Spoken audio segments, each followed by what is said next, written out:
Assalamualaikum warahmatullahi wabarakatuh. Alhamdulillah wassalatu wassalamu ala Rasulillah wa ala alihi wa sahbihi wa mawalah. Wa ashhadu an la ilaha illallah wahdahu la syarikalah wa ashhadu anna Muhammadan abduhu wa rasuluh. Salawatu rabbi wa salamu alaihi wa ala alihi wa ashabihi wa man sara ala nahjihi wa istanna bi sunnatihi ila yaumiddin. Alhamdulillah, puji syukur kita haturkan kehadirat Allah Azza wa Jalla. Pagi ini kembali kita lanjutkan kajian rutin dengan membaca buku Prinsip Hidupku. InsyaAllah kita masuk pada poin yang ketujuh, dan kita nanti mau belajar tentang fikih prioritas. Fikih prioritas itu kurang lebih berbicara apa yang harus kita dahulukan ketika ada dua kegiatan yang bertabrakan, sehingga menuntut kita untuk melakukan salah satunya. Baik, bagian dari prinsip yang diajarkan dalam agama ini adalah dahulukan yang paling penting. Sebab mungkin kita punya banyak kepentingan, tapi dari semua nilai kepentingan itu tidak seragam. Jika kita buat skor misalnya, ada kepentingan yang nilainya di angka 100, ada yang di bawahnya lagi, dan demikian seterusnya. Maka masing-masing perlu untuk menentukan apa yang harus kita ambil, karena tidak mungkin kita lakukan semuanya. Dari sinilah kita bisa melihat keterbatasan yang dimiliki oleh manusia, sehingga kita tidak bisa mengerjakan beberapa hal dalam waktu yang sama. Kuasa Allah Subhanahu wa Ta'ala, Dia mampu untuk menyelesaikan semua yang Allah tetapkan yang sifatnya beragam dalam waktu yang sama. Allah Subhanahu wa Ta'ala memuji dirinya sendiri dengan mengatakan, "Kulla yaumin huwa fi sya'an, fa bi ayyi ala'i rabbikuma tukadziban." Setiap hari Allah punya urusan. Kulla yaumin huwa fi sya'an. Setiap hari huwa fi sya'an, dia dalam urusan. Dan urusan Allah Subhanahu wa Ta'ala urusan yang sangat banyak. Dan Allah Subhanahu wa Ta'ala selesaikan semuanya. Tidak ada yang luput dari pengetahuannya, tidak ada yang tercecer, karena Allah Subhanahu wa Ta'ala zat yang maha kuasa atas segalanya. Kadang sebagian orang dengan alasan logikanya, dia turun imannya berkaitan dengan kuasa Allah. Orang musyrikin itu kenapa dia tidak mau beriman akan ada hari kehidupan yang kedua, hari akhirat, bahwa manusia yang sudah mati akan dibangkitkan kembali. Itu bagi logika orang musyrik mustahil. Bagaimana manusia sudah jadi tanah, bahkan kadang berserakan di mana-mana. Sebagian daging dimakan elang, sebagian dimakan macan, sebagian dimakan serigala. Yang ini diperebutkan oleh binatang hina, orang yang mati di padang pasir misalnya. Lalu lembut, jadi kotoran yang tercecer di mana-mana. Itu gimana cara Allah membangkitkan dia? Ada orang namanya Al-Wa'il bin As, atau Al-As bin Wa'il, Al-As bin Wa'il. Ini bapaknya sahabat Amr ibn As. Al-As bin Wa'il ini orang yang sudah tua, tapi suka bikin masalah di zaman Nabi SAW. Dia datang ke hadapan Rasulullah SAW dengan membawa tulang. Dilempar dengan Rasulullah SAW. Lalu dia mengatakan, "Qala may yuhyil 'idhama wa hiya rami." Siapakah yang akan menghidupkan tulang ini ketika tulang ini sudah jadi tanah, sudah hancur? Apa Allah jawab? Lanjutannya gimana? Qul, insyaallah kelihatan gak pernah yasinan ini.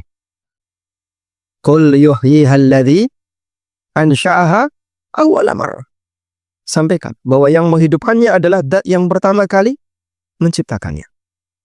Sehingga sebagaimana Allah kuasa untuk menciptakan makhluk tanpa asal, maka Allah Subhanahu wa Ta'ala kuasa untuk membangkitkan kembali makhluk yang sebelumnya pernah hidup kemudian mati, lalu Allah hidupkan lagi. Baik. Dan itu terjadi dalam satu waktu. Gimana Pak cara Allah mematikan orang dalam waktu bersamaan dengan cara yang beragam?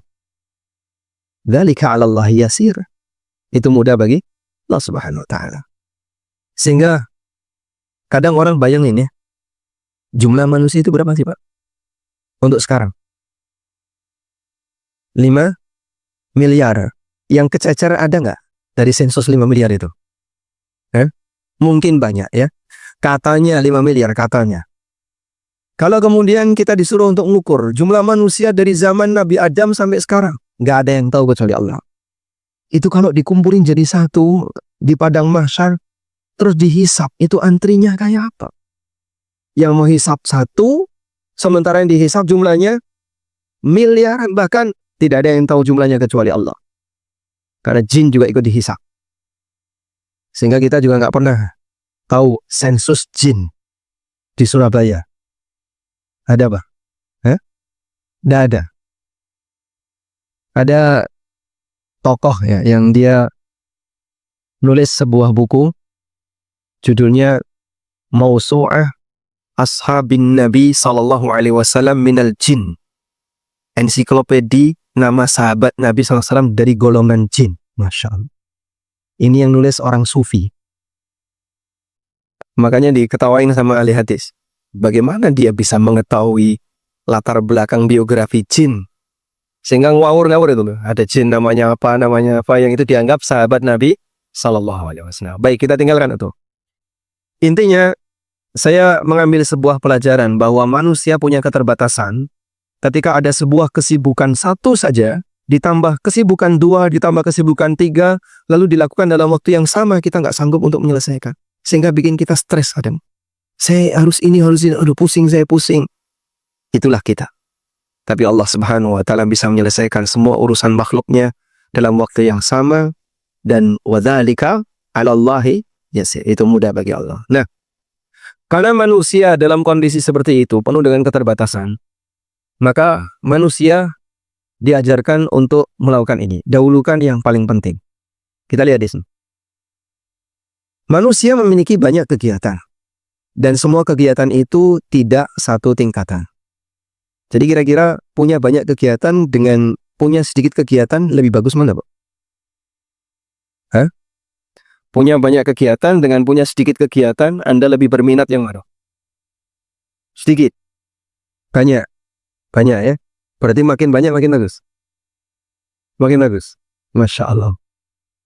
Ada salah satu dokter yang pernah bilang ke saya, beliau sampaikan, berikan tugas kepada orang yang sibuk. Berikan tugas kepada orang yang sibuk. Sebab pengangguran itu dia tidak bisa memanage waktunya. Maka kalau Anda ngasih tugas di kepanitiaan atau takmir atau apa, kok yang dikasih pengangguran, biasanya nggak beres, Pak. Tapi kalau yang dikasih itu orang yang sudah punya kesibukan, dokter atau aparat negara, atau dia karyawan yang tertib ketika kerja, dia dikasih tambahan kesibukan, dia bisa selesai. Masya Allah. Makanya antara orang yang nganggur sama orang yang sibuk lebih produktif. Yang sibuk jelas ya. Dan orang yang sibuk ini ketika ditambahi kesibukan, tambahi kerjaan, ternyata dia bisa selesaikan. Selanjutnya, saat manusia punya banyak kegiatan, dan semua kegiatan itu tidak satu tingkatan. Ada yang mendesak untuk segera dilakukan, dan ada yang bisa ditunda. Ada yang signifikan, dan ada yang urgent. Sama atau beda itu? Beda. Kalau urgent itu apa? Mendesak untuk segera. Kalau signifikan? Penting, tapi mungkin tidak harus segera. Beda? Nah, sehingga dia bisa bedain. Ini memang penting, tapi mungkin bisa ditunda. Ini urgent, sehingga ini mendesak untuk dilakukan. Orang cerdas, dia bisa mengelola aktivitas dengan tepat. Dia akan mendahulukan kegiatan sesuai tingkat kepentingannya. Demikianlah posisi manusia yang bisa memahami fikih prioritas. Apa yang harus saya prioritaskan dalam hidup? Dalam Islam kita diperkenalkan dengan tingkatan nilai kepentingan itu. Sehingga Islam, agama yang sangat mengajarkan tentang disiplin berkaitan dengan urutan kegiatan. Dalam hal materi, ilmu akidah menjadi prioritas. Menyusul berikutnya adalah ilmu masalah amal wajib yang menjadi rukun Islam, seperti sholat, zakat, puasa, dan haji. Jadi jangan sampai begini ya. Bapak Ibu pinter dalam masalah fikih, tapi nol dalam masalah akidah. Itu berarti salah prioritas. Kenapa? Karena akidah ini syarat untuk masuk surga. Sehingga hanya orang mukmin yang imannya benar yang dia mendapatkan surga, maka bagian itu yang harus kita penuhi. Baik, berbicara tentang prioritas ilmu. Ada pembahasan tentang prioritas ilmu. Hukum belajar ilmu itu ada berapa, Pak? Satu, ada yang sifatnya wajib ain. Apa yang dimaksud dengan ilmu yang statusnya fardu ain?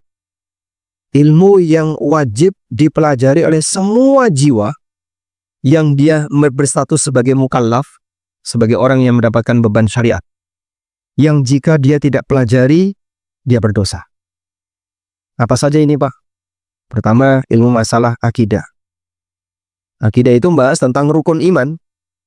Jadi, iman yang benar tentang Allah itu kayak apa? Iman yang benar tentang malaikat, iman yang benar tentang kitab, iman yang benar tentang para nabi, demikian pula hari akhir dan takdir, itu seperti apa? Orang perlu tahu yang seperti itu. Dan mungkin saya berikan tugas ya. Saya kasih tugas.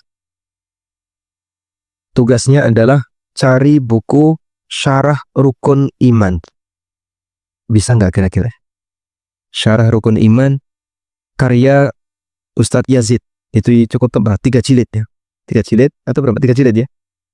Nanti Bapak cari buku itu, kalau bisa di setiap rumah Anda, terus sediakan waktu membaca. Walaupun sehari cuma 2 lembar, 3 lembar, setidaknya Anda sudah punya pegangan. Cara beriman yang benar itu seperti apa? Sebab ada orang yang mungkin dia mengakui iman, tapi dia nggak tahu gimana sih cara mengimani malaikat. Akhirnya malah tahayul tentang malaikat dia yakini.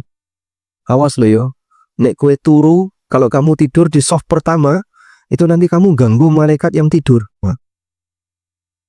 Malaikat kok turu tuh? Iya, malaikat tidur di soft pertama. Saya pernah dengar kayak gitu. Jadi dilarang tidur di soft pertama karena ganggu malaikat yang istirahat. Ini kan malah jadi apa? Tahayul. Dan banyak orang yang punya keyakinan yang aneh-aneh tentang aneka rukun iman itu karena berangkat dari tahayul. Baik. Lalu di sana ada ilmu wajib ain yang sifatnya amal wajib bagi setiap muslim, tentang sholat, tentang bagaimana puasa. Setiap muslim wajib tahu. Intinya bagian ini ketika statusnya wajib ain, maka tidak boleh ada muslim yang tidak tahu.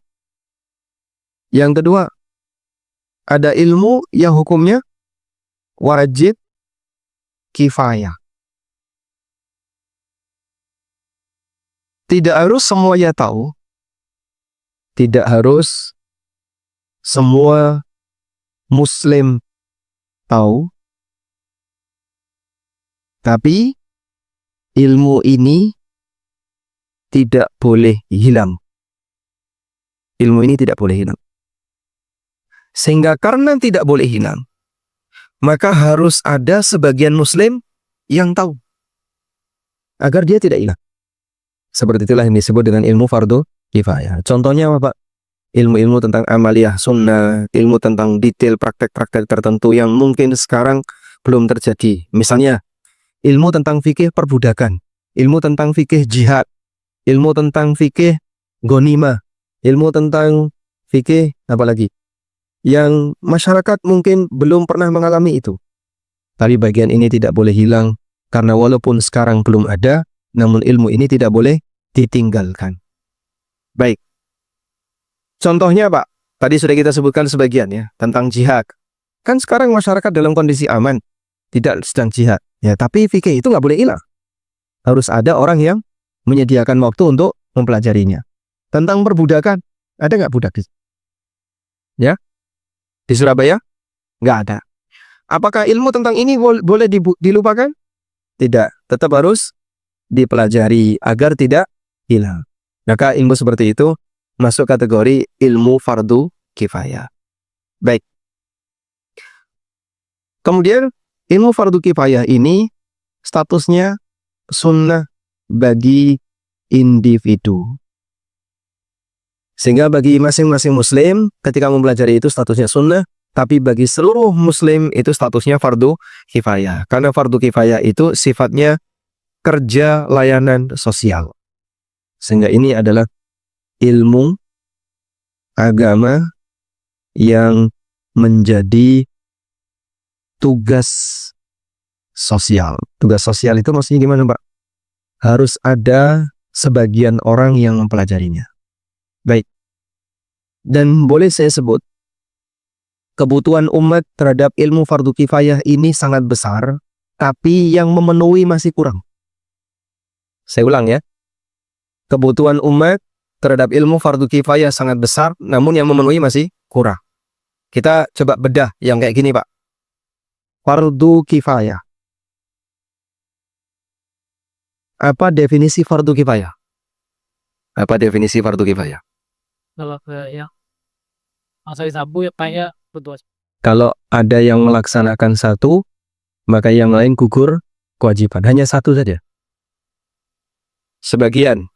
Sebagian berapa itu kalau sebagian? Ya. Sebagian kecil atau sebagian besar? Kecil. Sebagian kecil. Baik.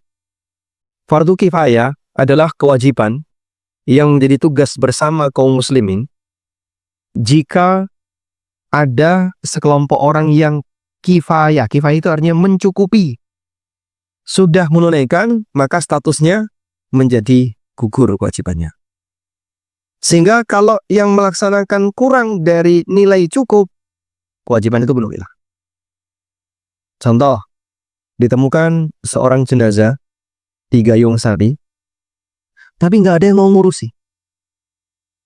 Cuman satu orang, baik saya urusi. Jenazah diurusi satu orang cukup nggak, Pak? Hah? Nggak cukup. Butuh berapa minimal? 3? Dari mulai memandikan, mengkafani, sampai memakamkan. Butuh berapa? Hah? Ya kan saya memakamkan. Tidak mungkin ditaruh di pinggir jalan. Butuh berapa? 5? 10? Ya, yang di dalam makam kan minimal 3. Yang ngasih atau digelundung loh. Nah, itulah kurang lebih Anda bisa memahami. Oh, berarti ukuran fardu kifayah kayak gitu ya. Paham ya? Baik. Jadi di situ harus dipenuhi oleh sejumlah orang yang cukup. Sejumlah orang yang cukup untuk melayani. Nah, sekarang ya. Selama ini belum terpenuhi, maka beban itu belum hilang. Alias apa, Pak? Masyarakat masih berkewajiban untuk mewujudkan itu. Baik. Jadi ilmu kita beralih ke, kalau tadi kan pembahasan fardu kifayah secara umum. Sekarang kita beralih ke ilmu fardu kifayah. Bapak boleh sebutkan ilmu agama apa yang saat ini sangat dibutuhkan oleh masyarakat Surabaya? Pak, kita kekurangan orang yang paham ilmu waris ya, Pak. Ada berapa orang yang ngerti ilmu waris di sini? Ya, yang kita tahu 1, 2, 3. Baru 3 yang bisa ngerti detail pembahasan itu. Terus yang lain yang ngerti tapi global saja. Sehingga ada banyak kasus masalah waris yang belum terpecahkan. Misalnya ya.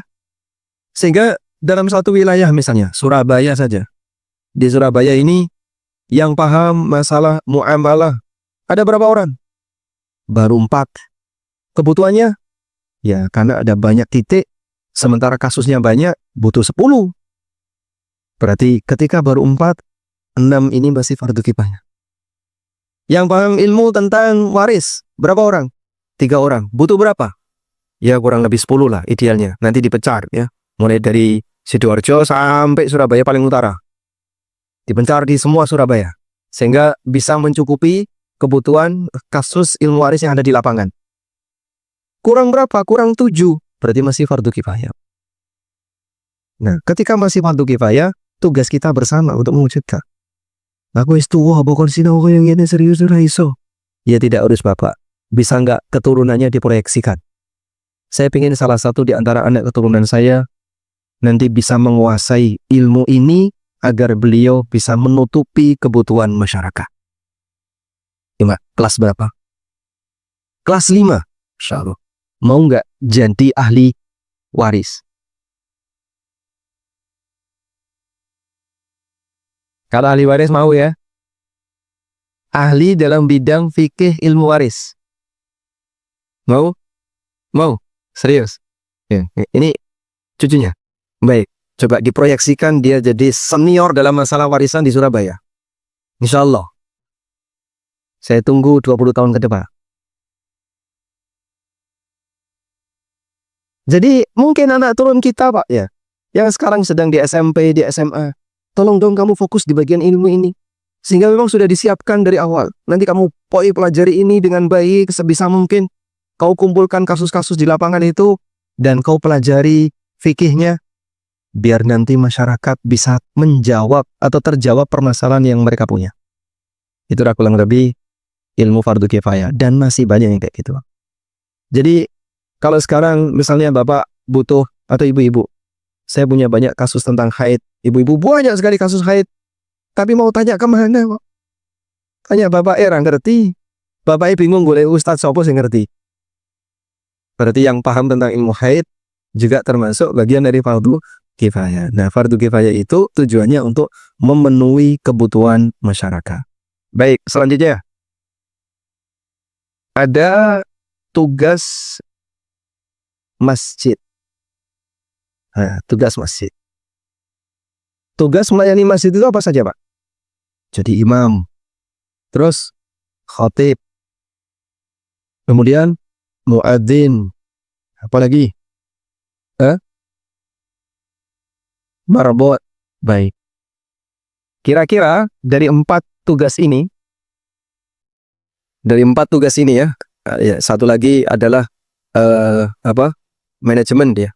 Mungkin kita sebut manajemen aja. Manajemen ini umum, pengaturan jadwal khatib, pengaturan kegiatan dan seterusnya. Ya.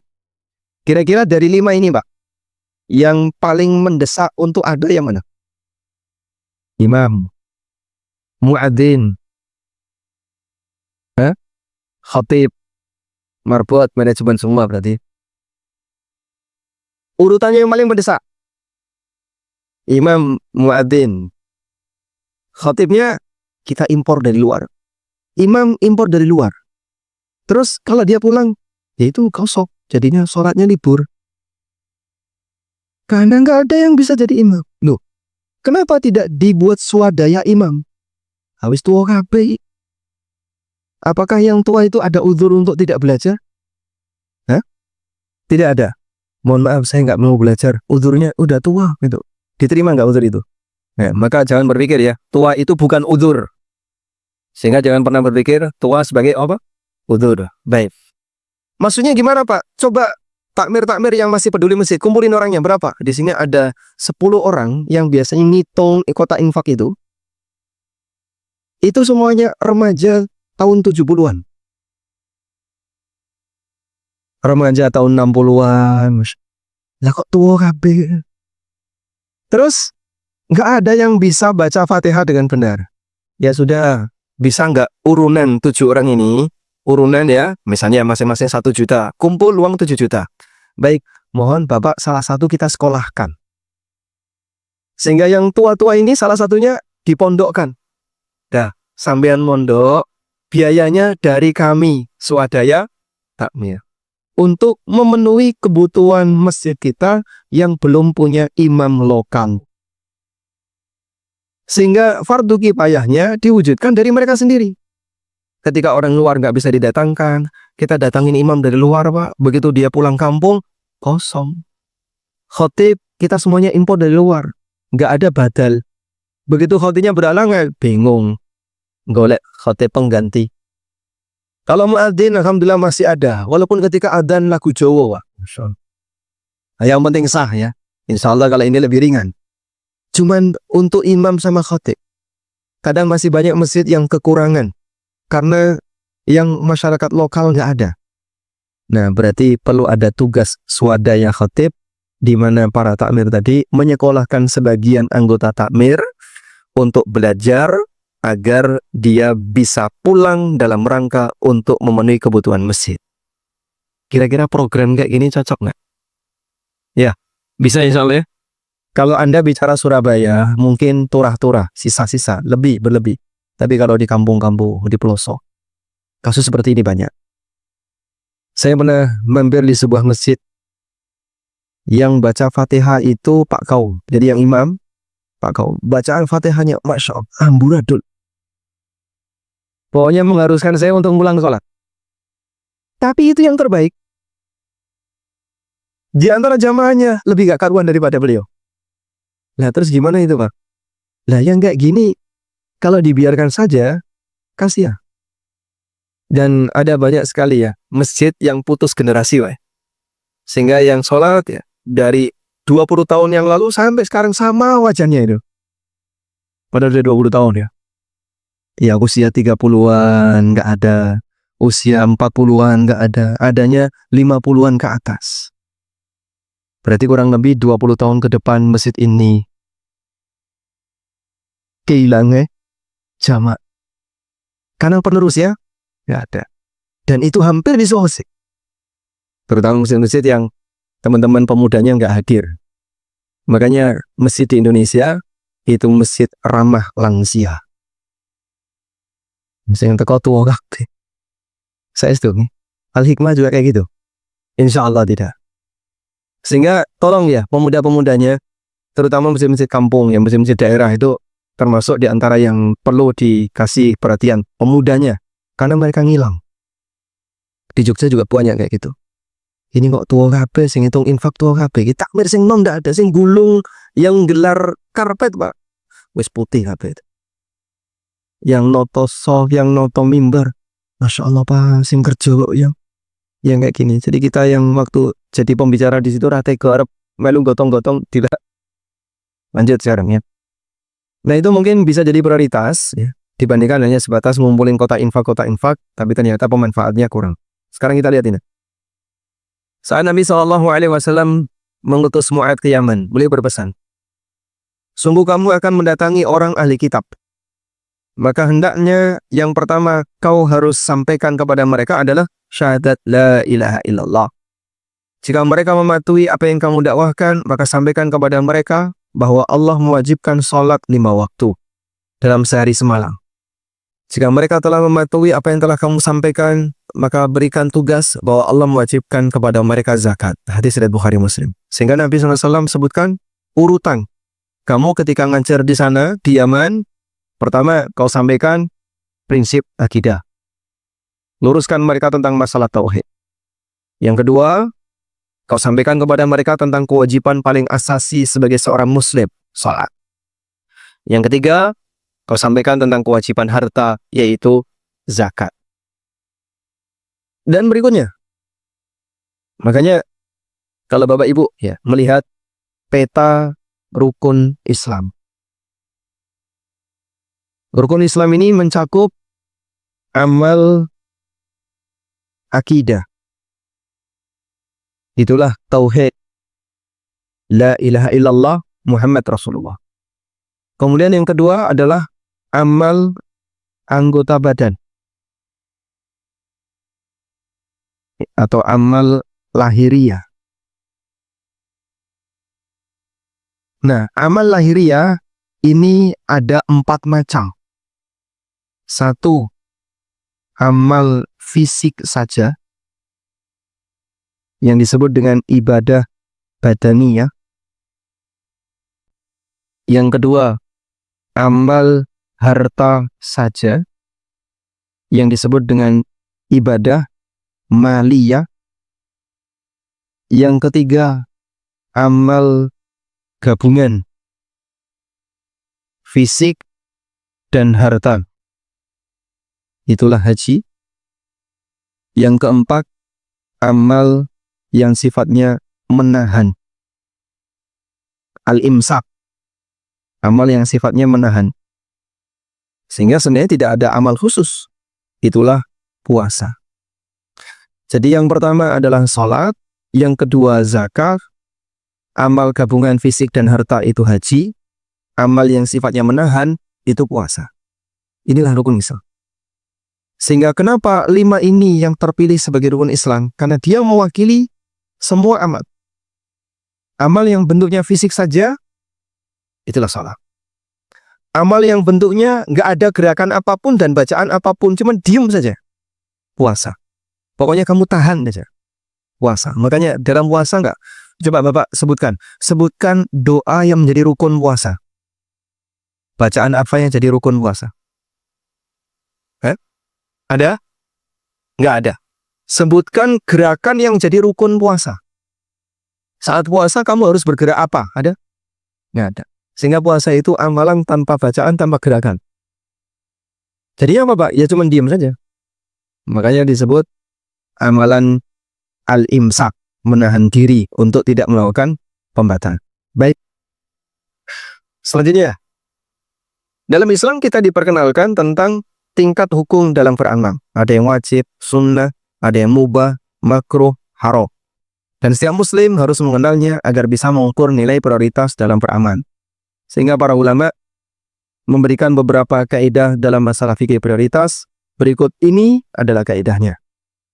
Pertama, dahulukan yang maslahatnya lebih besar. Idza tazahamatil masalih quddimal a'la minha wa yuqaddamul wajib 'alal mustahab warrajihu maslahatan 'alal marjuh. Ketika ada beberapa maslahat yang saling berbenturan, maka maslahat yang lebih tinggi tingkatannya didahulukan. Sehingga dahulukan yang wajib daripada yang sunnah. Dahulukan manfaat yang lebih besar daripada manfaat yang kurang besar. Demikianlah kaidah dalam mengukur tingkat kepentingan amal. Dah, kita ulang ya. Jadi kalau ada banyak maslahat, wajib sama sunnah, maslahatnya lebih tinggi mana? Ulangi, wajib sama sunnah lebih tinggi? Baik. Mana yang lebih Bapak prioritaskan? Salat tahajud semalam suntuk atau salat subuh berjamaah di masjid? Subuh berjamaah di? Jadi kalau ada pertanyaan, saya ingin qiyamul lail lebih panjang, baca 1 juz tiap malam, tapi nggak pernah salat subuh di masjid karena ketiduran. Salah atau benar orang kayak gini? Kenapa salah? Dia memprioritaskan yang sunnah daripada konsekuensinya dia meninggalkan yang wajib.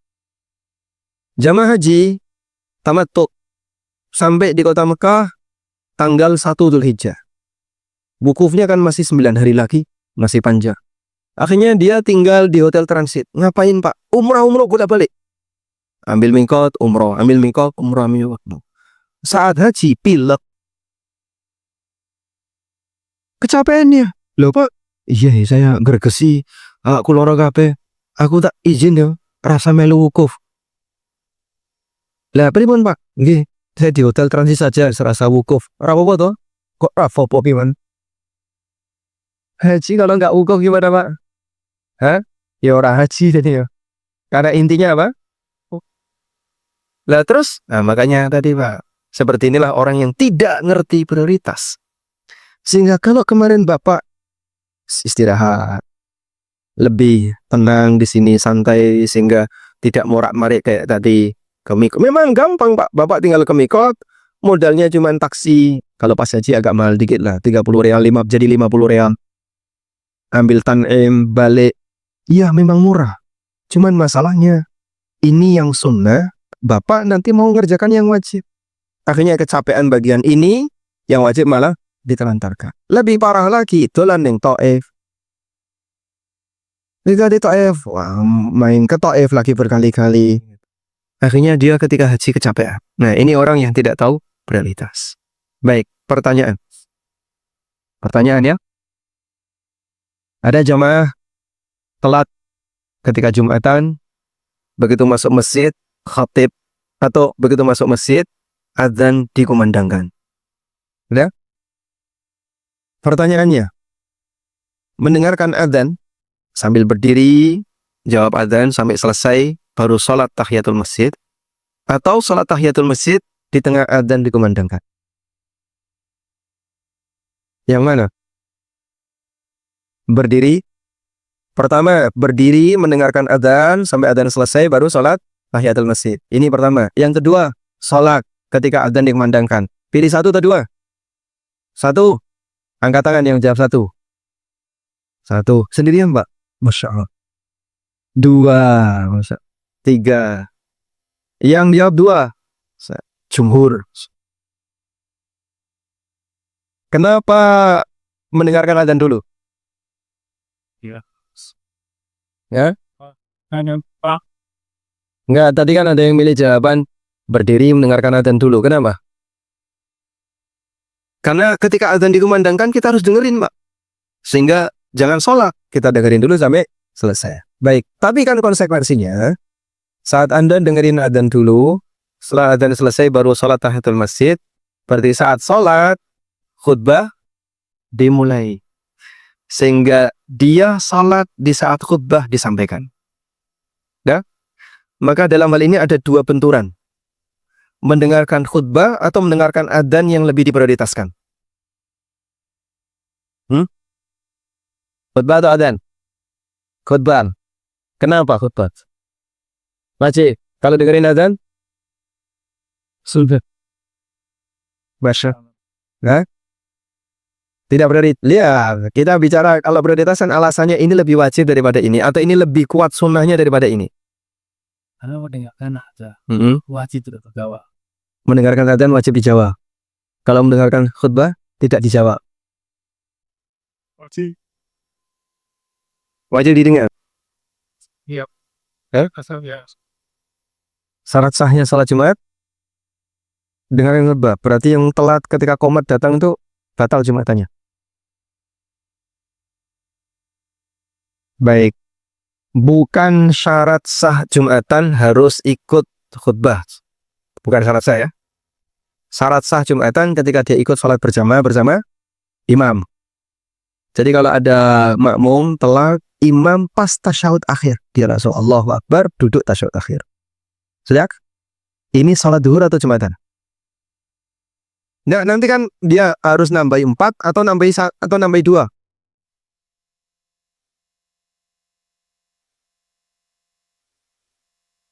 Empat atau 2? Dia cuma dapat tasyahud akhirnya imam. Itu 4 atau 2? 4. Nah. Terjadi khilaf ini ya. Ya. Kaidahnya, jika dia tidak mendapatkan 1 rakaat bersama imam, maka dia terhitung tidak dapat Jumatan. Jadi batasnya tidak dapat 1 rakaat bersama imam, maka dia tidak Jumatan. Tapi kalau dia dapat 1 rakaat bersama imam, maka dia dapat Jumatan. Gitu ya? Baik. Dia bergabung, makmum masbuk bergabung saat imam rukuk di rakaat kedua. Langsung dia Allahu Akbar terus rukuk. Imam sami Allahu liman hamidah. Nah, dia ikut. Dah? Imam salam, dia kurang 1 atau 3? Kenapa 1? Dia dapat 1 rakaat bersama imam, maka dia dapat Jumatan. Sehingga tinggal nambahi 1. Bisa dipahami ya? Alhamdulillah. Baik. Sekarang yang mendengarkan tadi, mana yang lebih prioritas? Mendengarkan adzan atau mendengarkan khutbah? Kenapa? Rukun bukan rukun salat coba. Wajib. Baik. Coba diperbandingkan ya. Ketika orang mendengarkan adzan, dia boleh dengerin adzan sambil makan, sambil ngobrol. Boleh? Ya? Boleh nggak? Atau tidak boleh? Ibu-ibu kan sering kayak gitu. Nah, tonggone masjid kan kerungu adzan masjid, kerungu nggak? Saat Anda dengerin adzan masjid, itu apa yang Anda lakukan? Diam atau ngobrol? Hah? Tergantung jenis kelamin. Ono sing nganggo bris ngobrol, nonton TV rati pateni, scroll HP dan seterusnya. Sudah? Memang seperti ini tidak sampai tingkatan dosa karena menjawab adzan tidak sampai wajib. Pendapat yang benar menjawab adzan tidak sampai wajib. Baik. Tapi kalau dengerin khutbah sambil makan, kelekaran, sambil ngobrol, tidak boleh. Sehingga orang ketika mendengarkan khotib sedang berkhutbah tidak boleh sambil ngemil. Walaupun ada snack di luar, disiapin. Tapi itu nanti diambil setelah salam pertama. Wih, yaitu imam salam assalamualaikum, udah langsung pergi dulu. Tuh. Jadi sambil ngemil boleh nggak dengerin khutbah? Nggak boleh. Masya Allah, alhamdulillah. Makanya bersyukur ya, ibu-ibu nggak ikut Jumatan, Pak. Kalau ikut Jumatan mungkin dengerin khutbah sambil ngemil ya, Pak. Baik, maka dengerin khutbah tidak boleh sambil ngemil, tidak boleh sambil kelekaran, sambil ngobrol, nggak boleh. Nah, dari situlah kita bisa ngukur. Berarti dengerin khutbah lebih kuat daripada mendengarkan adzan. Sehingga kalau dia datang saat adzan, segera sholat sunnah. Agar nanti ketika khutbah dimulai, sudah selesai sholat sunnah. Agar bisa lebih maksimal dengerin adzan, dengerin khutbah. Wallahu a'lam. Kita lanjutkan. Menghindari potensi bahaya lebih didahulukan. Idza ta'aradat mafsadatun wa maslahatun yuqaddamu raf'ul mafsadati ala jalbil masalihi. Apabila berbenturan antara sisi mafsadah dan sisi maslahah, maka didahulukan menghilangkan mafsadah daripada mengambil maslahah. Baik. Contoh. Dulu kaum muslimin mencaci maki berhala kaum musyrikin. Ternyata sikap itu mendapat respon negatif. Sehingga mereka membalas dengan cara mencaci maki Allah. Jadi, orang muslim menyebut, berhala kalian tuh A, B, C, dicaci maki berhalanya. Dan orang muslim nggak terima. Mereka membalas, apa yang disembah kaum muslimin? Allah, dicaci maki Allah. Maka Allah Subhanahu wa taala kasih peringatan. Wala tasubbul ladina yad'una min dunillah. Janganlah kalian mencela, mencaci maki berhala-berhala yang disembah selain Allah. Fayasubbullaha adwan bighairi ilmin. Akhirnya mereka balas dendam dengan mencaci maki Allah. Ada nggak Pak sisi maslahat, manfaat ketika mencaci maki berhala? Nggak ada? Atau ada? Menghinakan kesyirikan. Ya, salah satu manfaatnya menghinakan kesyirikan. Tapi ini memberikan dampak buruk yang besar. Apa? Mereka membalasnya mencaci maki Allah. Maka ketemulah di sini ada manfaat, tapi ada sisi madarat. Madaratnya lebih gede. Maka kau tinggalkan itu. Agar mereka tidak mencaci maki Allah Subhanahu wa taala. Oleh karena itu, jika ada perbuatan antara yang bertabrakan hukum, antaranya dibuangnya. Jika ada perbuatan yang bertabrakan hukum antara sisi perintah dan sisi larangan, maka dikuatkan sisi larangan. Mungkin nggak Pak kayak gitu Pak? Contoh ya. Dilarang membaca bismillah atau nama Allah ketika di toilet. Sementara orang mau wudhu di toilet. Dan mau wudhu baca bismillah. Lalu apa yang harus dilakukan? Silakan. Baca bismillah sebelum masuk toilet. Betul, Masya Allah. Bagaimana kalau sudah di dalam toilet? Baca bismillah masuk toilet, terus dia buang air, dia mandi, dah sekalian wudhu. Apa keluar dulu baru masuk? Sekalian wudhu. Nah, kira-kira perlu ngulang bacaan bismillah atau tidak? Nah, disitulah ada dua pertimbangan. Antara baca bismillah, tapi ini melakukan larangan. Atau tidak baca bismillah, meninggalkan perintah. Terus yang mana? Dahulukan yang larangan. Sehingga sebaiknya tidak baca bismillah. Dan sebagai solusi, sebagian menyarankan baca bismillahnya di batin. Baca basmalahnya batin. Baik. Jika ada perbuatan, nilai maslahat dan nilai madarat berimbang, maka dikuatkan sisi madarat. Ini ada dampak buruk, tapi ada dampak baik. Contoh, sedang ada wabah penyakit. Cuman masyarakat butuh pengajian. Terus enaknya gimana Pak? Ya sudahlah, nekat saja, kajian di masjid, kumpul banyak orang. Wabah penyakit. Nah, ada dampak buruk, ada dampak baik. Maka dahulukan yang sisi madarat. Pertimbangan sisi madarat ini daripada nanti membahayakan, mending ditunda. Sehingga pengajiannya ditunda, tidak harus sekarang dipaksa. Oh, tapi masyarakat kan butuh ilmu. Ilmu itu penting. Iya, saya juga tahu. Cuman dalam hal ini bagian dari mengamalkan ilmu adalah pertimbangan madorot dikuatkan. Libur dulu, nanti bisa kita lanjutkan. Atau hibrid, atau online, ya. Sehingga dilakukan kajian online. Tinggal tunggu ya Pak, online. Iya masuk, namanya di Zoom, videonya nggak nyala. Mbah wonge gini ndi. Mungkin karo merem, kelekaran, disambi masak, dan aneka kegiatan yang lain. Namanya ada, tapi tidak maksimal ketika belajar. Nah, itulah resiko. Ya apapun itu pasti akan ada sisi manfaat dan madharat. Baik. Jika ada perbuatan yang mana dinilai maslahat lebih besar dibandingkan nilai madharatnya, maka dikuatkan nilai sisi maslahatnya. Contoh ya, melukai badan itu kan madharat ya. Baik, tapi kalau itu kebutuhannya untuk pengobatan, ada maslahat besar. Ya sudahlah, saya nggak apa-apa disuntik sehingga saya luka, tapi ada maslahat yang lebih besar. Nah, itu kalau pertimbangan fisik. Contoh yang lain, jihad itu ada nggak sisi madharatnya? Jihad, ada sisi madharatnya? Apa-apa? Hilang nyawa, hilang harta, dan aneka kondisi yang lainnya. Tapi ada masalahnya besar sekali yang dikatakan oleh Nabi Shallallahu Alaihi Wasallam, li'la'i kalimatillah, untuk meninggikan kalimat Allah.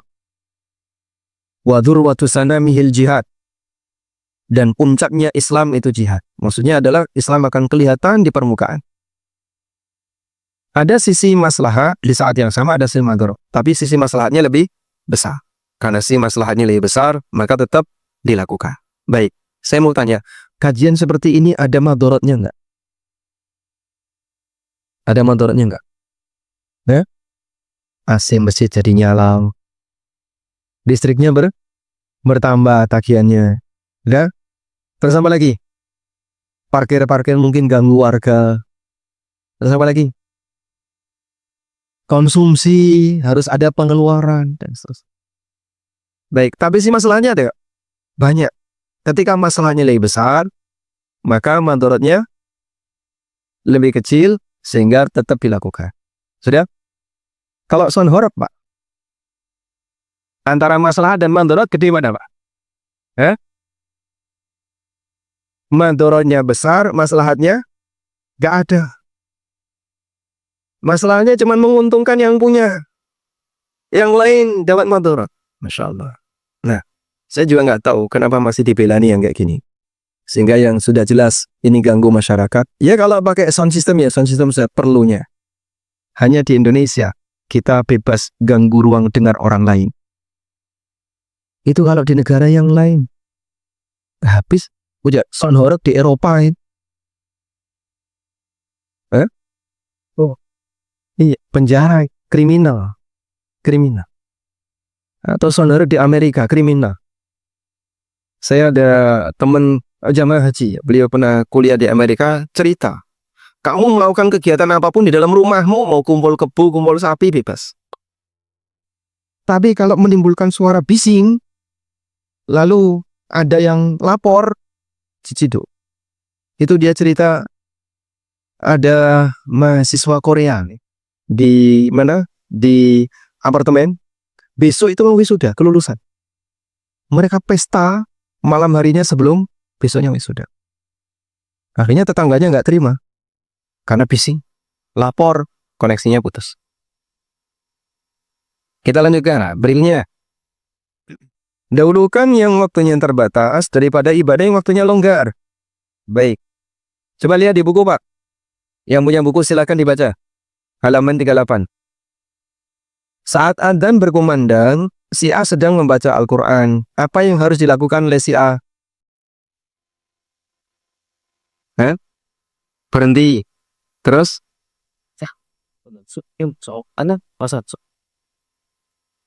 Ini belum on. Kita ulang ya.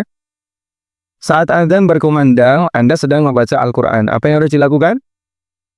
Berhenti. Terus? Menjawab? Nah, kenapa?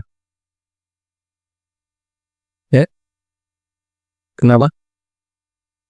Karena adzan itu waktunya terbatas. Jadi jawab adzan ya ketika itu. Sementara baca Quran, waktunya longgar. Kamu masih bisa baca Quran setelah ini. Kau masih bisa baca Quran setelah adzan atau setelah sholat. Begitu?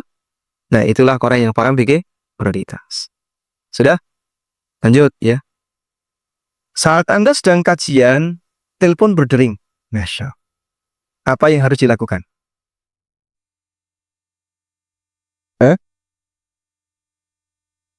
Ngangkat telepon atau biarin telepon?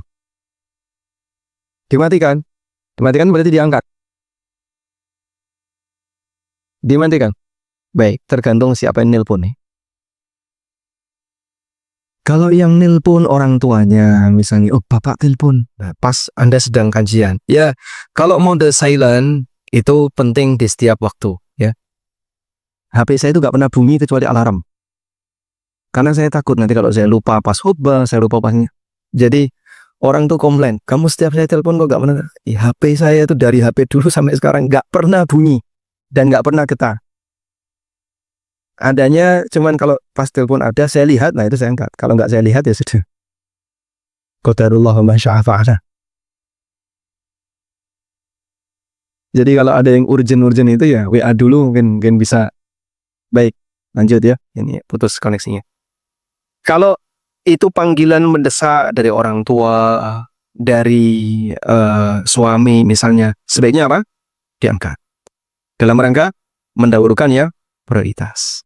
Baik, ibu sedang sholat, lalu dipanggil suami dari kamar. Apa yang harus dilakukan?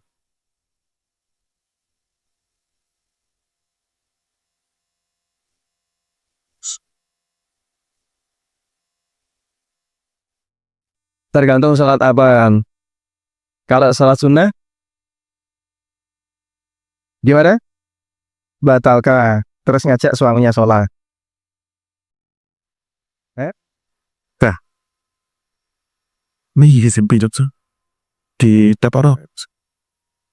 Baik. Jadi pada posisi ketika kita sedang melakukan amal sunnah, lalu ada orang yang memanggil kita dan dia orang yang wajib kita taati, maka kita batalkan sholat dalam rangka apa? Memenuhi panggilan orang yang wajib kita taati. Sehingga ibu-ibu sholat sunnah dipanggil suaminya. Pilihannya apa? Batalkan sholat, memenuhi panggilan suami. Sekarang saya balik. Bapak sedang sholat sunnah dipanggil istrinya. Apa yang akan Bapak lakukan? Sholat sunnah. Tergantung kebutuhan istrinya. Istri yang mana?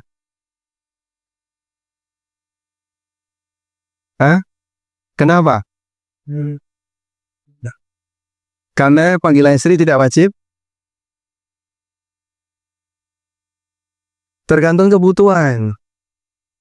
Jadi misalnya manggilnya teriak sama pelan itu didahulukan yang mana? Makanya ibu-ibu kalau manggil yang serius ya. Ketika teriak berarti suami Anda memahami ini darurat. Teriak. Ano po? Kecoa mas. Dia muncul. Padahal suaminya sedang sholat. Baik. Anda baca Quran lalu dipanggil oleh istrinya. Hentikan baca Quran atau jawab panggilan istri? Ya? Gimana? Jawab panggilan istri. Kenapa? Al-Quran bisa baca? Sewaktu. Nah, Ibnu Umar radhiyallahu anhu ketika dia sedang baca Quran, ada orang yang manggil, ada orang yang nggak dikupris. Aku sedang bersama kalamullah dan nggak sopan untuk diputus. Sehingga kalau sudah selesai, baru menanggapi orang itu. Makanya, tolong sikapi baca Quran seperti sholat. Sikapi baca Quran, sikapi orang yang membaca Quran seperti orang yang sholat. Sehingga kalau ada orang yang baca Quran, Bapak sedang butuh, kalau nggak terlalu mendesak, maka tunggu di belakangnya. Saya belum selesai, baru matur ya. Baru matur disampaikan. Tapi kalau mendesak, sampaikan, Pak, saya butuh Bapak mendesak. Sehingga beliau bisa pause dulu untuk lanjut. Baik, kita sambung. Berikut ini sekarang. Dahulukan amal yang sesuai waktu daripada amal yang waktunya longgar. Inna afdhalal ibadah al-amalu ala mardati rabbi fi kulli waqtin bima huwa muqtada dhalikal waqti wa wadhifatihi.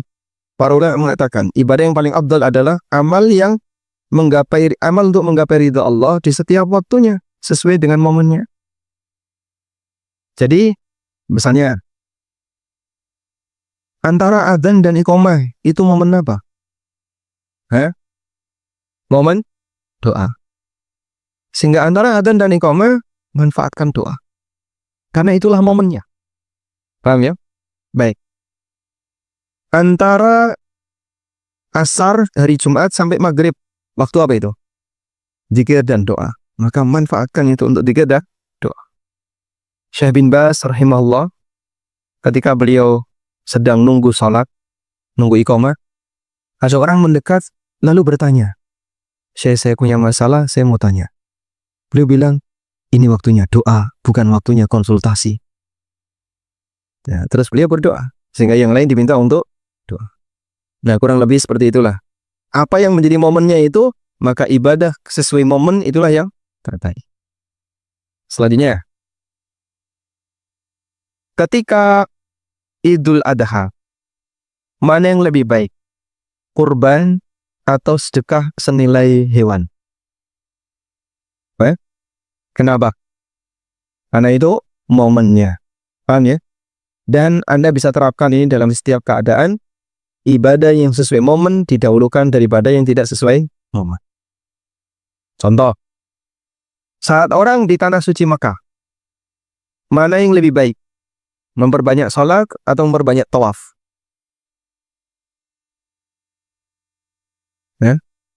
Memperbanyak tawaf. Kenapa? Iya lah itu. Iya. Memperbanyak tawaf atau sholat? 50-50. Gimana caramu? Ulama beda pendapat. Sebagian ulama mengatakan yang terbaik tawaf. Karena hanya di Mekah yang bisa tawaf. Bapak nggak bisa tawaf di Surabaya? Bisa. Di Surabaya mau tawaf di mana? Tugu Pahlawan, Pak. Untuk apa? Itu olahraga. Kamu bisa sholat di tempat yang lain. Semua masjid bisa kau pakai sholat. Ada yang mengatakan sholat di Masjidil Haram lebih utama. Sehingga dianjurkan memperbanyak sholat. Tapi walakulin intinya, mau yang ini maupun yang itu, dua-duanya ada yang berpendapat A, berpendapat B, ini terkait masalah afdhaliyah. Wallahu a'lam. Nah, di sini ada tugas. Si A dan Ustadz B sedang di masjid menunggu iqamah. Lalu A hendak bertanya masalah agama. Tapi Ustadz menolak menjelaskan. Apa alasan yang tepat untuk Ustadz jika hendak menolak untuk menjelaskan kepada si A? Berikan jawaban.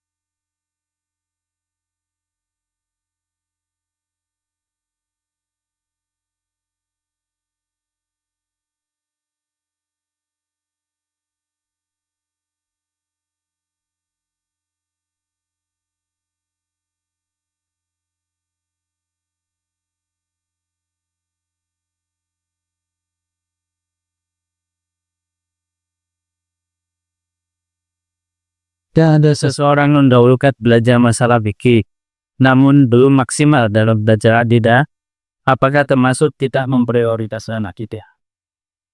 Jadi ada yang sifatnya memperbanyak dan ada yang sifatnya kadar wajib. Kalau yang bersangkutan belajar akidah sampai di kadar wajib, saya ngerti akidah seperti ini, dah? Dan itu cukup untuk bekal akidah wajib. Maka dia tidak harus memahami akidah yang detail-detail sampai khilaf di antara para firaq, ya, para sekte-sekte dalam masalah akidah. Tidak harus. Dan di saat yang sama, dia lebih memperbanyak apa yang menjadi bidangnya. Saya lebih senang fikih, akhirnya dia memperdalam masalah fikih. Tapi di bidang akidah, dia tidak meninggalkan ya wajib. Insya Allah orang seperti ini berarti dia sudah menunaikan kewajiban ilmu wajib ain dan dia berupaya untuk mewujudkan ilmu fardu kifayah. Selanjutnya, dulu para sahabat oleh Nabi SAW itu disebutkan keunggulan masing-masing. Kalau nggak salah ada 7 sahabat yang disebutkan. Ya. Beliau menyebutkan masing-masing sahabat itu punya keahlian dan spesialisasi di bidang tertentu. Zaid bin Thabit disebut oleh Nabi SAW afraduhum Zaid, yang paling ngerti faraid Zaid. Wa a'lamuhum bil halali wal haram Mu'ad, yang paling paham tentang halal haram Mu'ad. Yang paling ahlam, yang paling arham Abu Bakar. Arhamun nasi bil ummati Abu Bakar wa asyadduhum Umar. Yang paling kasih sayang dengan umatku Abu Bakar. Yang paling disiplin Umar. Nah, Nabi SAW menyebutkan satu-satu. Itu mereka punya spesialisasi sifat dan spesialisasi dalam masalah keilmuan. Sehingga ada yang ini pinter bidang faraid. Yang ini pinter bidang muamalah halal haram. Dan itu diakui oleh para sahabat. Meskipun ada salah satu sahabat yang beliau membidangi hampir semua ilmu. Seperti Ibnu Abbas radhiyallahu anhu. Karena beliau ini sahabat junior yang banyak bertanya kepada sahabat senior. Jadi gurunya Ibnu Abbas itu sahabat-sahabat senior. Itu banyak. Maka saat sahabat senior itu sudah pada meninggal, selanjutnya Ibnu Abbas yang jadi orang senior, Atha bin Abi Rabah menyampaikan testimoni tentang majelisnya Ibnu Abbas. Ma ra'aitu majlisan akhsha'a min majlisi Abdullah bin Abbas. Ahlul Quran yajtami'una fihi wa ahlul fiqh yajtami'una fihi wa ahlul lughah yajtami'una fihi ya'khuduna min wadin wahid. Tidak ada majelis yang lebih serius dibandingkan majelisnya Ibnu Abbas. Yang pengen belajar Quran ada di situ. Yang pengen belajar hadis ada di situ. Yang pengen belajar fikih ada di situ. Yang pengen belajar bahasa ada di situ. Mereka mengambil dari satu lembah yang sama. Sehingga ilmu itu seperti sebuah baskom ya. Isinya ilmu. Nah, koleksinya Ibnu Abbas itu lengkap. Maka yang datang ke situ, yang mau belajar tafsir, dia bisa ngambil di situ. Yang mau belajar fikih, ngambil di situ. Yang mau belajar hadis, ada di situ. Nah, manusia seperti ini, yang punya kemampuan kayak gini, itu digelari Syekhul Islam. Karena dia jadi referensi bagi kaum muslimin. Makanya Ibnu Taimiyah, kenapa mendapatkan gelar Syekhul Islam? Karena hampir di semua bidang ilmu ada beliau. Jadi bahas tafsir, kadang Ibnu Taimiyah disebutkan. Bahas hadis, beliau ada. Bahas akidah, apalagi. Bahas masalah firqah, ada nama beliau. Bahas masalah apa lagi? Fikih. Beliau sering dikutip perkataan beliau. Jadi ada di semua tempat. Tapi ada ulama yang namanya hanya hadir di bidang ilmu tertentu, tapi tidak hadir di ilmu yang lain. Gitu ya. Misalnya, ulama siapa yang dalam kajian akidah jarang disebut namanya? Oh, Imam Fulan. Ya memang beliau memang tidak banyak mengkaji bagian itu.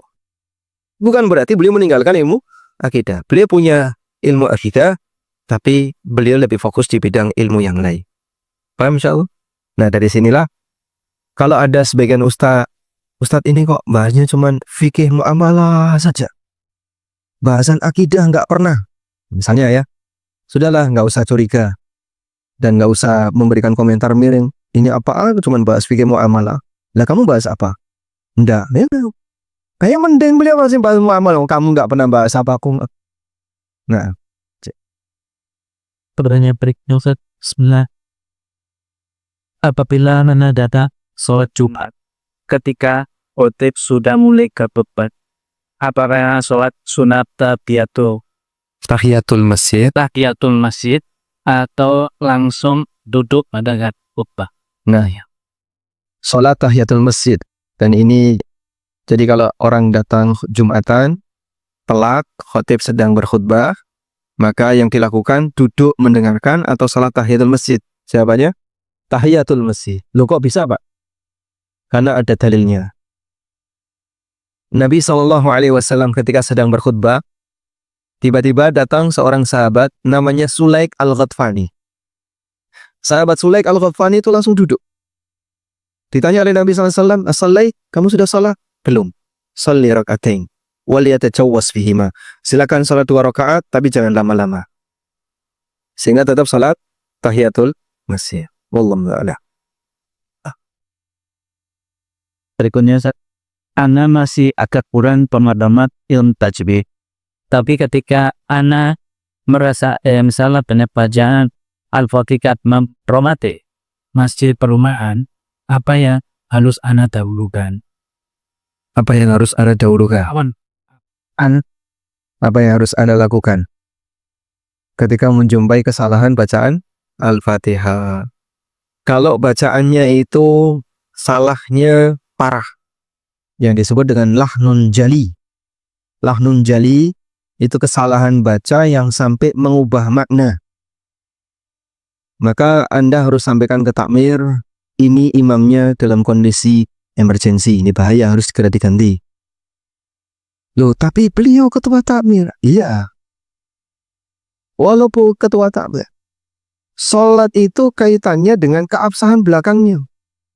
Bukan karena masalah dia ketua takmir atau paling senior. Sehingga begini Pak, coba kita urutkan. Siapa yang paling berat jadi imam? Nabi SAW mengatakan, ahakun nas bil imamah, yang paling berat jadi imam adalah yang paling akra'ukum li kitabillah, yang paling banyak hafalannya. Tentu saja kalau sudah hafal itu ya pasti sudah benar tajwidnya. Kemudian fa in kana fil qiraati sawa, kalau Qur'annya sama, a'lamuhum bisunnah, yang paling paham sunnah. Jadi Bapak A sama Bapak B dua-duanya 30 juz. Tapi Bapak A lebih ngerti fikih sholat daripada Bapak B, maka Bapak A lebih diutamakan. Fa in kana fi sunnati sawa, aqdamuhum hijratan. Kalau pengetahuan ilmu agamanya sama, ini sama-sama ustaz, sama-sama alumni Madinah. Dua-duanya 30 juz, sama-sama jebolan jurusan fikih. Ya kurang lebih ilmunya sama lah. Maka yang didahulukan yang paling dulu hijrah. Nah, hijrah kemana Pak? Mereka nggak pernah hijrah. Nah, ketika hijrahnya nggak ada indikatornya, yang paling duluan masuk Islam. Oh, sama-sama dari bayi masuk Islam. Yang terakhir, fa'aqdamuhum sinnan, yang paling senior, paling tua. Baik, jadi tua itu memang kelebihan, tapi urutan terakhir. Nggih Pak? Mohon maaf ya, tua itu prestasi atau tidak Pak?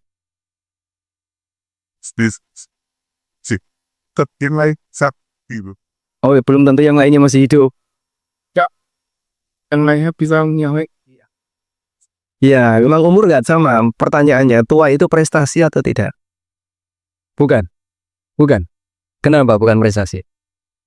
Ada. Baik. Tua itu kan diem saja jadi tua nggak Pak? Iya. Tapi kalau diem saja bisa pinter nggak? Nggak bisa. Maka tua itu bukan prestasi, karena orang diem saja pasti tua. Kalau nggak mati ya. Cuman untuk hafal Quran, paham fikih, ini butuh perjuangan. Yang seperti ini butuh perjuangan. Maka terhitung prestasi di bagian ini. Nah, oleh karena itulah kalau kita paham seperti ini, pertama yang perlu disadari ya bagi para takmir, mohon diperhatikan. Imam itu bertanggung jawab keabsahan sholatnya makmum. Nabi SAW mengatakan, wal imamu dhamin. Imam itu yang bertanggung jawab, menanggung resiko.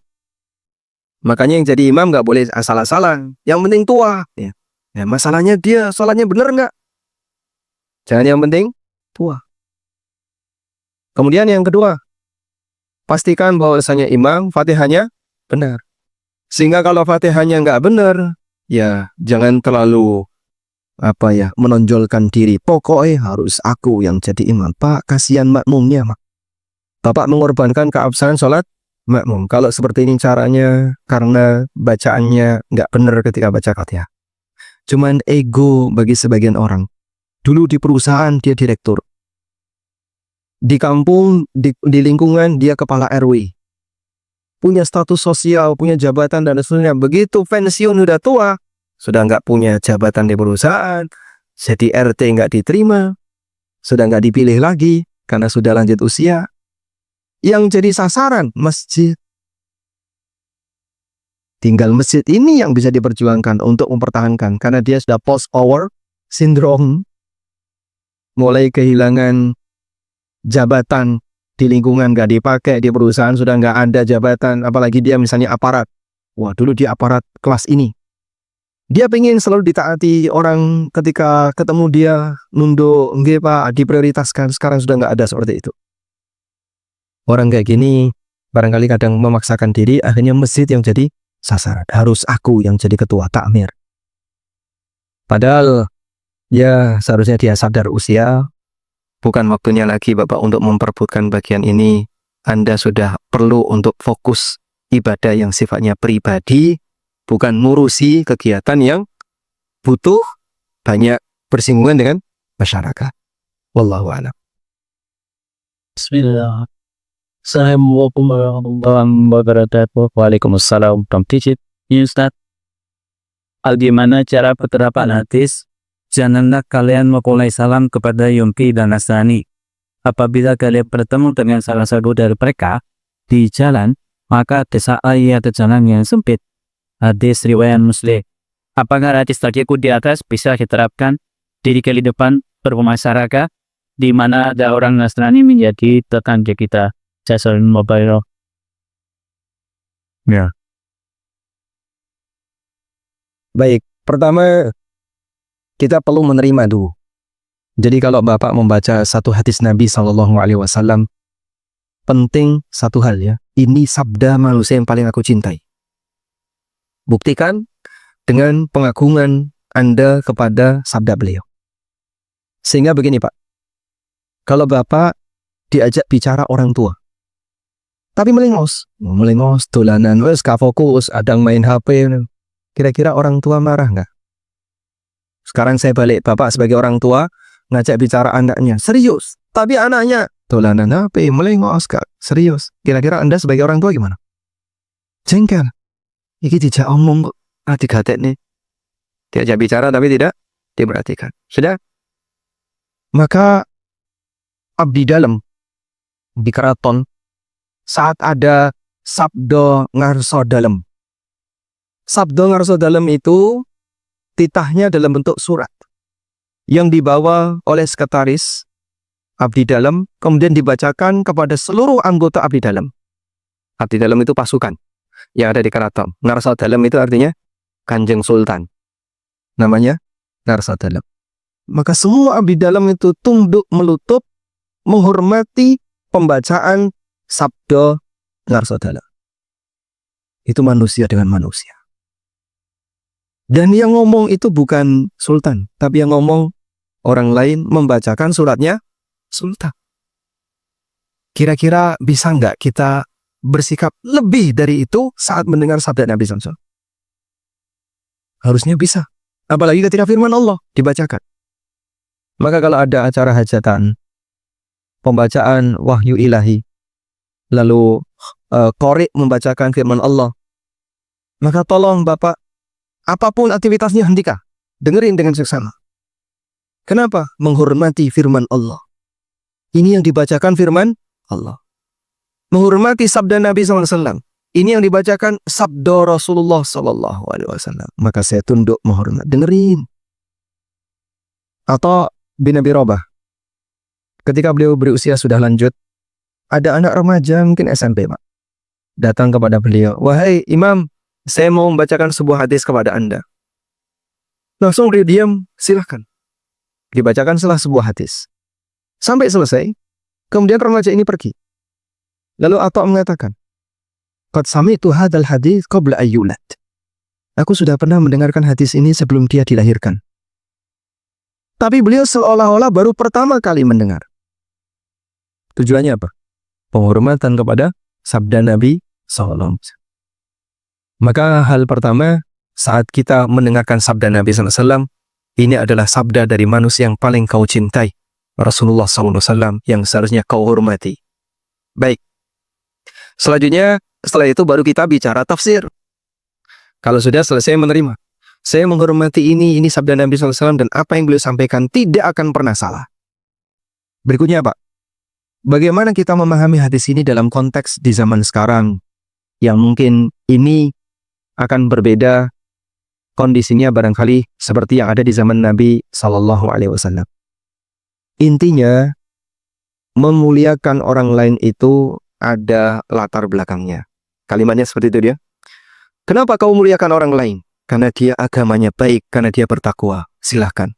Tapi kalau kau muliakan orang lain, pada posisi dia orang yang jahat, ini durhaka kepada Allah Ta'ala.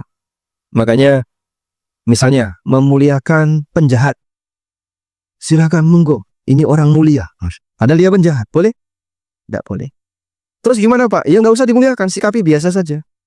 Sikapi biasa saja. Nah, bentuk memuliakan itu adalah satu, dengan memberi salam.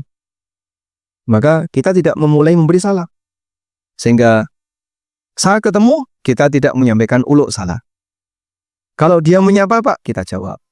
Tapi kita tidak memulai. Paham di sini? Baik. Sehingga memulai Assalamualaikum kepada Yahudi atau Nasrani, boleh? Hah? Nggak boleh. Baik. Yang kedua, pada posisi ketika orang itu sedang punya masalah dengan kaum muslimin, seperti Yahudi di Madinah. Baik. Kalau Bapak sekarang ya, yang ada di masjid ini, saya tunjukkan Pak. Pak, lihat di luar itu Pak, ada tentara Israel. Sedang tidak membawa senjata. Apa yang akan Anda lakukan? Nah? Kalau di depan situ Pak, ada tentara Israelnya, tiba-tiba dia kesasar sampai di sini. Dan dia membawa identitas tentara Israel. Dan tidak bersenjata. Kira-kira apa yang akan Bapak lakukan? Nah? Ya baik. Monggo, silakan masuk ke ruang takmir. Ini ruang khusus bagi Anda ber-AC. Apa yang akan Anda lakukan? Ya. Mungkin Anda ragu saat kubris. Bahkan bisa jadi bagi mereka yang sudah emosi, dia dipepet-pepet. Biar nanti dia merasa nggak nyaman. Baik. Wallahu alam, bisa jadi seperti itulah yang terjadi di zaman Nabi SAW dalam rangka menghinakan Yahudi yang ada di Madinah. Karena mereka banyak sering berulah buruk kepada kaum muslimin. Sehingga kalau di masyarakat kita, sekiranya mereka adalah tetangga yang tidak bikin masalah, ya Anda tidak perlu bikin masalah dengan mereka. Wallahu a'lam. Bismillahirrahmanirrahim. Izin bertanya Ustaz. Saya resign dari lembaga Ribawi, salah satu part lewat N pada tahun 2018. Pada bulan ini, saya dihukumi bagian ARD lembaga tersebut agar saya mengurus penjainan uang pesangon di BETA. Bagaimana hukumnya pesangon tersebut? Apa boleh saya memanfaatkan untuk bayar hutang orang tua saya yang sudah meninggal, bayar UKT anak dan lain-lain? Mohon pencerahannya Ustaz. Barakallahu fikum wa jazakumullahu khairan. Baik. Kalau kita sudah sepakat bahwasanya ini adalah uang haram karena Anda sudah bertobat, maka berarti pesangon dari lembaga ribawi termasuk di antara yang tidak boleh diterima. Selanjutnya gimana Pak? Alhamdulillah saya sudah tobat. Bapak ketika sudah tobat, apa yang sudah Bapak miliki di masa silam halal untuk dipertahankan sebelum tahu hukum. Nah berikutnya, yang belum didapatkan seharusnya tidak Bapak ambil. Tapi saya punya beberapa kebutuhan, boleh nggak saya menggunakan dana itu? Memang sebagian ulama membolehkan jika yang bersangkutan dalam kondisi tidak mampu. Sehingga harta haram yang baru tadi boleh diambil untuk mencukupi kebutuhan pokoknya. Nah sekarang kebutuhannya tadi, utang orang tua yang sudah meninggal. UKT anak, itu kebutuhan pokok atau tidak? Pokok atau tidak? Bukan. Baik.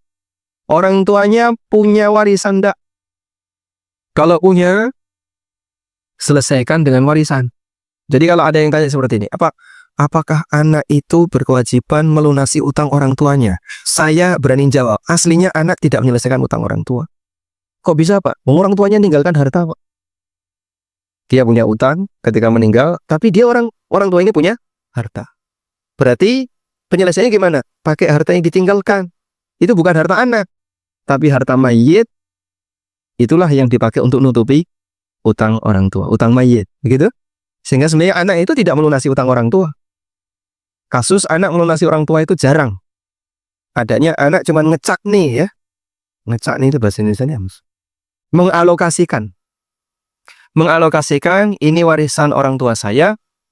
Utang bapak saya tutupi dari warisan ini. Begitu. Nah, kalau ada itu, berarti Anda tidak perlu mengambil harta haram tadi untuk nutupi utang orang tua. Begitu? Sekarang yang UKT. Nah, UKT ini kan kebutuhan pendidikan anak. Wallahu a'lam, kalau memang Anda tidak mampu untuk membayar UKT, ya mudah-mudahan ini lebih ringan sehingga Anda bisa manfaatkan itu untuk melunasi UKT.